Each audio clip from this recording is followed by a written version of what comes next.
Have any of you noticed the expanding urban and suburban environments that surround us? All the signs going up that say under construction or new home of the you fill in the blank. Urbanization has been the topic for many environmental issues. However, the scope of this speech focuses on raptor rehabilitation and the effects of urbanization on that.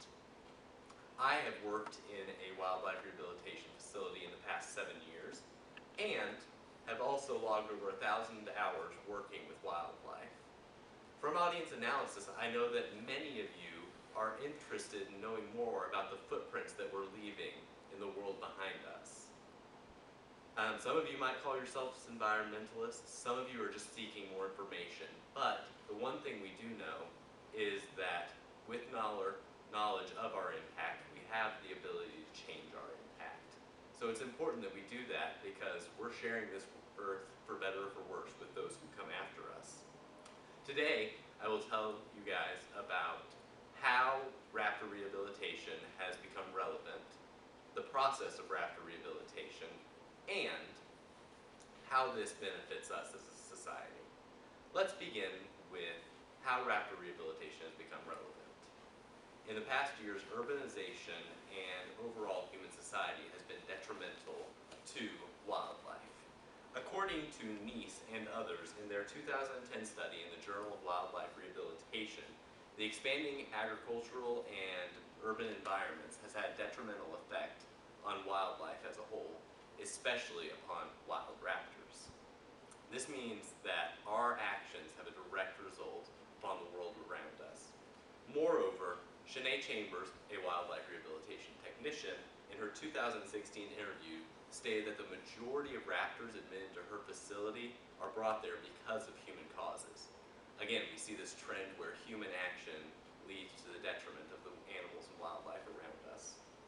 Moreover, Thompson and others in their 2016 study published in the Journal of African Zoology stated that many times when people attempt to help wildlife, more often than not they end up hurting it. What this means is that untrained individuals helping wildlife doesn't tend to be a good thing. Let's begin to talk about the process of trained individuals taking care of raptors in the facility. Quality rehabilitation facilities exist in order to help raptors transition from displacement back to the wild. Thompson, in their article from 2016 in African Zoology, stated that data collection is where care begins. They collect information on admittance so that they can provide adequate care and provide data to conservation efforts. Chambers, in an interview from 2016, stated that after admission, special enclosures are used to house the animals that prevent them from further injuring themselves and also prevent them from imprinting on humans. Imprinting is this process by which, through so much time with humans, wild raptors become no longer able to thrive in wild environments. Every step is taken to ensure a successful transition back into the wild.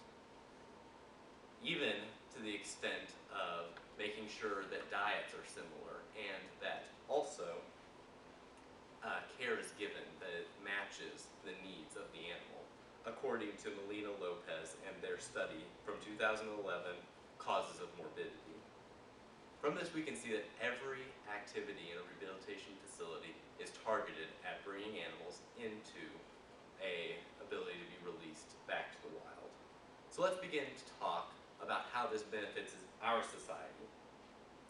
Overall, there are many benefits of wildlife rehabilitation to the world around us. Bertrand, in their 2012 study, High and Low Avian Influenza Infections, says that overall wildlife rehabilitation efforts have the ability to improve public health. This is because wildlife rehabilitation helps to care for animals that might have the ability to infect human populations, thus preventing this from happening in the first place. Moreover, Neese and others in their 2010 study published in the Journal of Wildlife Rehabilitation stated that many emerging pathogens are caught in wildlife populations before they impact human populations. So, wildlife rehabilitators have the ability to find pathogens that could be lethal to humans and stop them before they even infect human populations.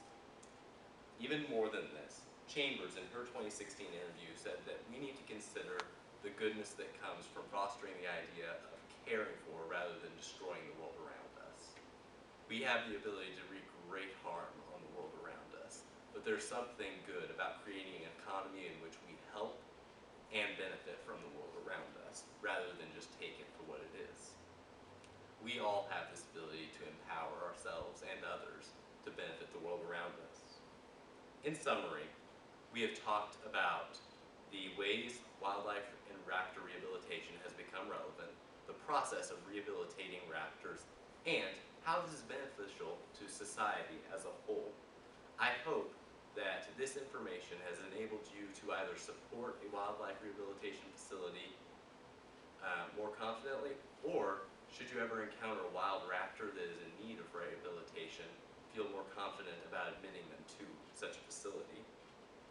In general, it's good to keep in mind that raptor rehabilitation is good and beneficial to the world and to the raptors and to those who